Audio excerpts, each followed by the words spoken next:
You're listening to the Digitally Irresistible podcast, where we cover the optimization of digital technologies and irresistible people. Brought to you by iCore. Each episode features someone who sheds a little more light on the ins and outs of delivering a great employee and customer experience that has a measurable impact on the business. And now, here's today's guest. Welcome to another episode of Digitally Irresistible. I'm your host, Bernie Borges. Today's guest is Ada Smith. Ada, welcome to the podcast. Thank you, Bernie. It's good to be here.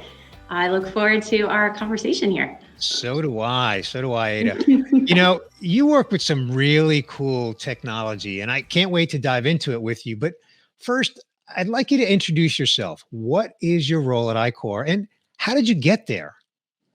Okay, so I have been with iCore for 20 years. I spent the first 12 years in finance, a very different world over there, learned a ton. And then I moved over into our data solutions and analytics department, where I was introduced to software deployment and working with different applications and technologies, which is quite a bit different than accounting.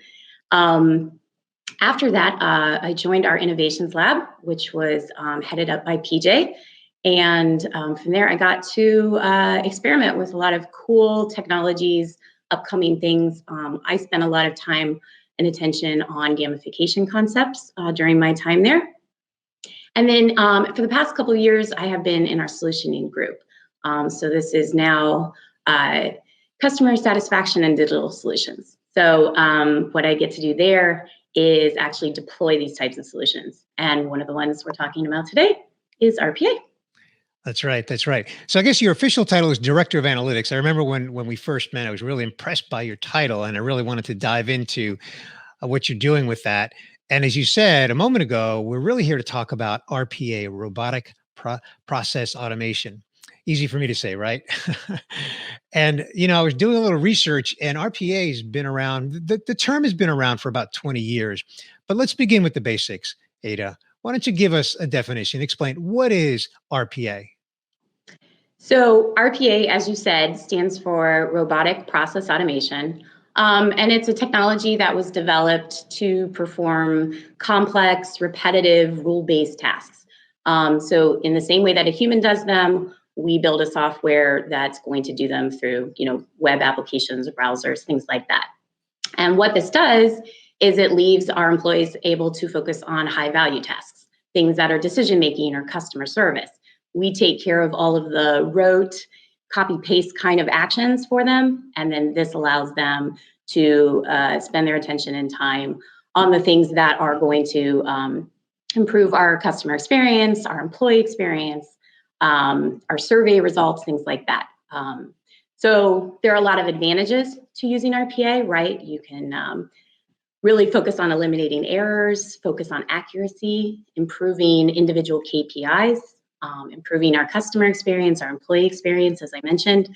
So there's a lot of value in bringing RPA into the organization, whether it's from our operational point of view or it's from back office processing. Ada, I'm interviewing a lot of employees at iCore across the entire organization, including agents, call center agents. And of course, as you know, we employ thousands of those. I would think, I've never been a call center agent myself. I would think if I was a call center agent, I would really love to have access to RPA. So what's your experience been in terms of the reaction, the feedback, the reception of RPA as a tool to call center agents? Yeah, they love it. Because what this does is it takes out the questioning factor, right? The I don't know what to do next. So what we can do with RPA is we can use it in a couple different forms, right? We can do an unattended workflow where we're automating the process end to end. And so therefore the agent no longer even has to do that process. Or we can do an attended workflow where we are guiding the agent through. We're going to do the filling in the fields task or moving them from application to application. We're going to do all the hard work, and then we can guide them or prompt them on what they need to do next. So it also plays into training. It reduces training time, which is one of the values as well. It allows the agent to feel that they know what to do. It takes out some of that decision making that's not around the right things, right? We want the decision making to happen around what they need to do on whatever process they're working on, not on which screen do I need to go to. So we get to do that for them. So the reception has been very good from the agent perspective and the supervisor, right? We take out a lot of the questions. Yeah, I bet. As I said, that's what I expected. What about challenges? What kind of challenges are associated with deploying RPA? Is it on the technology side? Is it on the training side? Is it, all the above and then some? So the challenges are on the software side, simply because we're not able to use the work for like the framework that we're currently using for RPA on every single client. However, we get creative. We have ways around things like that. We look for other ways to automate that can help them out. So you're going to have some challenges sometimes with that. Sometimes too, the use case isn't quite what we thought it was, right? And that's why we have what we call our Center of Excellence. So this is a group of developers and analysts, of which I am a part of, that evaluates use cases across our organization. Like I said, they could be customer facing, they could be agent related, they could be back office. And we determine what's the return on this? Are we going to get any value out of this? What are we getting efficiencies? And then we decide, is the development effort, is it extreme? RPA is not easy software. It's not something you can just plug and play and it's simple. There's a reason we have a group dedicated to this, and it takes a lot of time and energy.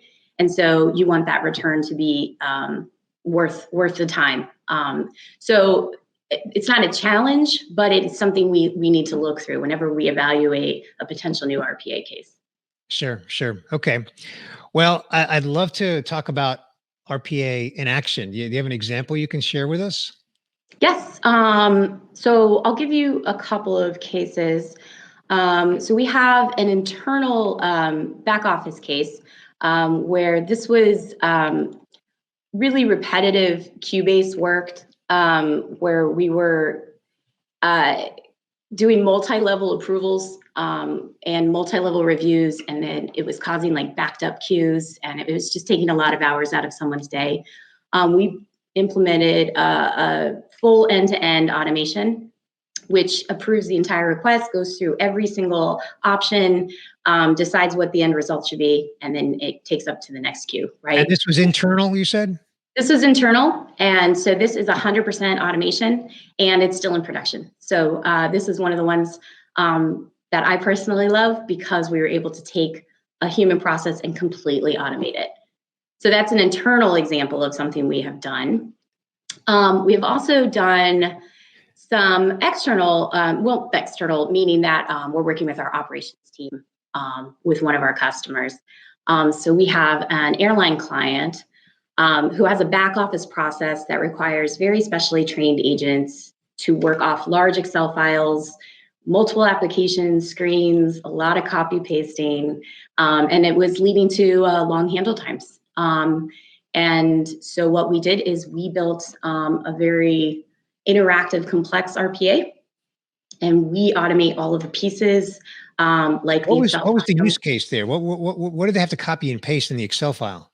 So they were taking like account numbers, bringing them over into the application, and then they have to do all the research around it. Well, they also have to type in names. Okay, so anytime I see anyone typing something in, I automatically trigger my little RPA hat, right? Yeah. They had to do then like the same, once they made the decision on what was going to happen, they did the same series of steps. So it was like 30 steps that they did, and they're the exact same every time. Once again, that's a trigger, right? Hey, we can automate that. Right. So what we did is we did automate that, but what we're doing is we're also doing a guided workflow through it. So we're prompting the agent and saying, hey, now you need to go do this, select continue, or whatever it is, right? So that one is a really successful one too, because the return on that one is reduced handle time.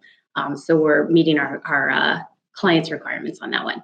So, and that one's going to continue to evolve too. We're putting in some new enhancements. So that's the thing with RPA too.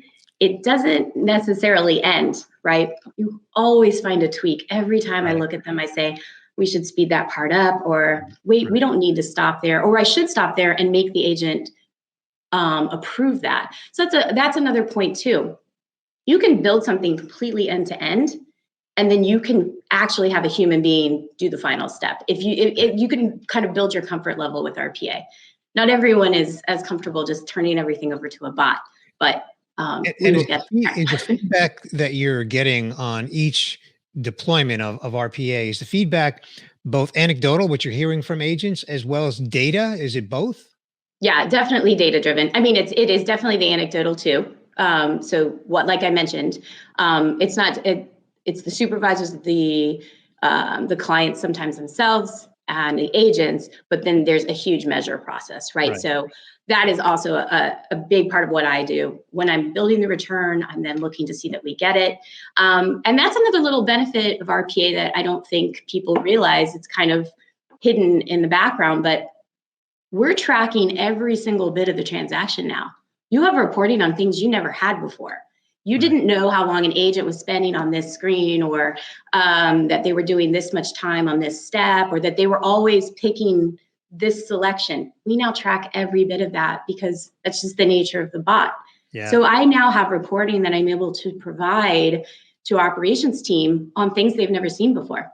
So then we start to get to process improvement, right? So RPA can be a stepping stone to actually improving our performance. So there's a lot of value in doing this besides just the obvious automation of it. Yeah, and it's great for client relationships too. Yes, they like it. They like it. It looks good, and it's fun to talk about. I mean, it makes sense. Yeah, this is what we should be doing. Fantastic. So that was that one use case. Was there another use case? Well, we've been working on a variety of different ones. So that was the airline industry. The original one I told you about was the internal one, where we were automating our back office queue. We've worked on a variety of other use cases looking at different industries. I am interested in trying to do a little more integration with other applications. So that's something I'm going to kind of look into over this next year, is how can I start to bring RPA in with some other initiatives that we do in the digital world? Okay. Well, that kind of leads me to, with what you and your colleagues are working on in the Center of Excellence, what do you see is next for RPA? Well, we definitely want to continue to build RPAs throughout iCore. So I want to expand our portfolio, continue to do different types of examples. I want to be able to show you that we did these 10 RPAs, and I can cover this use case, this use case, this use case. So that's continuing to move forward. And then, as I mentioned, working with other applications, doing different integrations. Can we combine RPA functionality with IVRs, with SMS texting? Can we do different things where we now have these, cool technologies that we can then help improve our client performance, which is always what it comes back to. Yeah. Right? As you said, I mean, any opportunity to improve process is a bottom line savings, right? Yes. So anything that we can do to impact that is fantastic. Ada, it sounds to me like what you do is a lot of fun, but I'm still going to ask you this question. And that is, when you're not working, what do you do for fun? Well, I love to cook. I love to read. I'm a voracious reader. I sing. So yeah, I anything arty I'm into. Fantastic. Well, Ada, I could keep talking to you about RPA for a long time, but we're going to leave it there for this episode. I just want to thank you so much for joining me on this episode of Digitally Irresistible to talk about RPA, and I can't wait to continue the conversation. Yeah, thanks for having me, Bernie. This was great. Thanks for listening to this episode of the Digitally Irresistible podcast, where we cover the optimization of digital technologies and irresistible people, delivering a great employee and customer experience that has a measurable impact on the business. Brought to you by iCore.